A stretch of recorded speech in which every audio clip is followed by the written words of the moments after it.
Why did this happen? Because the difference between real money and paper money, money which is sunnah and paper money, is that money which is sunnah is money in which the value of the money is in the money. Someone should teach that to the Saudis. Go teach it to the Saudis who want to teach Islam to all the rest of the world. Go teach it to the Saudis. The value of the money is in the money. The definition of the paper money is that the value of the money is no longer in the money. And so the value can be changed. Every time the value is changed, the value goes down. What happens when the value of money goes down? The first thing is that there is a massive transfer of wealth from the masses to that predatory elite, which in this case was the government, Uncle Sam. The masses lost half of their wealth, almost half. That's the first thing that happens when the value of the paper money goes down. What's the second thing that happens? The answer is this. I worked for the whole month. I got my salary in gold. Could buy a camel. Took it home. Put it underneath the pillow. Took it off after 5 years. You could still buy the camel. 10 years, you could still buy the camel. But when I get my salary in paper now, you can buy a camel, take it home, put it underneath the pillow. A few years later, when I take it out, can't buy a camel anymore. Could only buy a jackass now.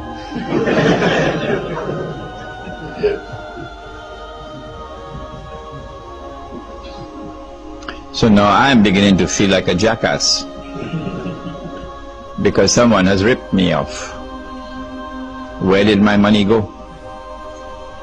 If you could answer that question, where did your money go? Who took your money? And how did they take your money? You would understand the game that they're playing. We used to have men like that. In North America we had one Islamic scholar who was like that, and then they killed him. A man named Malcolm X. He didn't have a PhD from Al-Azhar, but he could see better than any sheikh. Who took my money? And how did they take him? Did they take it? A few years later I take the money out of my pillow. Can't buy a jackass anymore. Can only buy a goat. A few years later can't buy a goat anymore. Can only buy murgi. Dajaja. Chicken. I mean, you got to eat a lot of halwa not to be able to see that this is haram. The rip-off has taken place. The thieves have looted everything. Our people are now in miserable poverty, destitution, imprisoned in that poverty. كَادَ الْفَقْرُ أَنْ يَكُونَ كُفْرًا, said the Prophet ﷺ, that this poverty and destitution can lead a people to kufr, and that is what is happening in many parts of the world. How is it taking place? They started with gold, paper being redeemable in gold. And then came 1933, when we should have woken up to see the game, but we didn't wake up.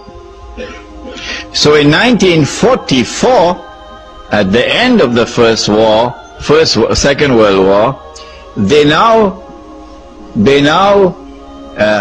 consolidated the system in the creation of an international monetary system now. Consolidated. The new international monetary system emerges out of the Bretton Woods Agreement in upstate New York. Every Darul Uloom should make it obligatory for the student to study the Bretton Woods Accord. You must study the Bretton Woods Accord. to understand monetary economics today, so you can understand the subject of riba. Is it taught in the Darul Room? No, it's not. At Bretton Woods, what did they do? They said, no longer will paper be redeemable in gold. Only one paper will be chosen to be redeemable in gold. All the rest will not. The one paper which was chosen was the US dollar. So the US dollar will be redeemable in gold, but not sterling pound, and not Pakistani rupee, and not Indonesian rupiah, not Australian dollar. No, only one. So this is a major blow to the integrity of money. The second thing that they did was to declare that the only people who could come to Uncle Sam to redeem their paper for gold are governments. You and I can't do it. Only governments, only central banks. So now the entire system has lost 99% of its integrity. It has only 1% left of integrity, but those fellows are still eating halwa. 1% integrity left.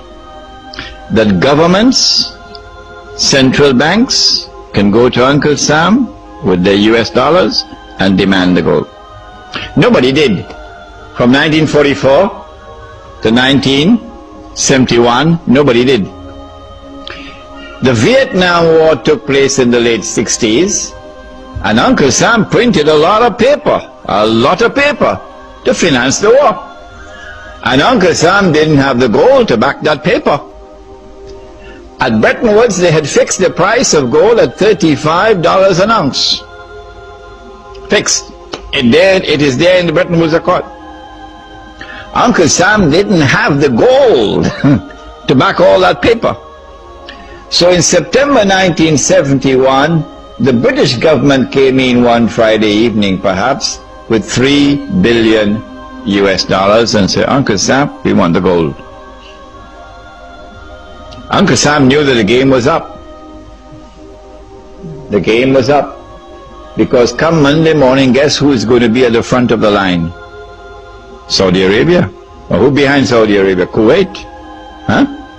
And a whole long line of people, of government, central banks, we want the gold. So Richard Nixon retired to Camp David, and then on Sunday he had addressed the American people, and he said, we gave our word, but we don't have to keep our word.